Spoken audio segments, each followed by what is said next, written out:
সাপের ছোবল আর মানুষের মনের যে কতটা বিষ সেটা সবাই জানে। সাপে কামড়ালে তাও ভালো হওয়া যায়, আর মানুষের মনের বিষ, বন্ধু যদি বিষ ঢালে সেখানে আপনি কি করে বাঁচবেন?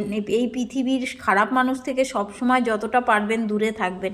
আজকে আমি আপনাদের সাথে একটা ছোট্ট ব্লগ ভিডিওর মাধ্যমে কি কাজ করলাম, সেটাই রান্নাবান্না করলাম সেটাই শেয়ার করব। এখানে দেখুন সকাল সকাল গোলা রুটি করে নিয়েছি, মেয়েকে স্কুলে পাঠিয়ে দিয়েছি টিফিন করে দিয়ে, আর গোলা রুটি আর তার সাথে এখানে খেজুরের গুড়।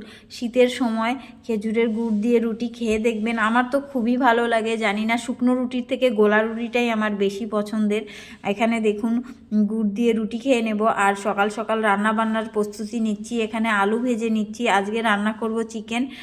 আলু ভাজা হয়ে গেছে, নতুন আলু যেহেতু, নতুন আলু এমনিই গলে যায়, আর লাল লাল করে ভেজে নিলে তো তরকারিটা এমনিতেই টেস্ট হয়। আর এইদিকে দেখুন টমেটো, পেঁয়াজ যা যা লাগে মাংস রান্না করতে সেগুলো কেটে নিয়েছি।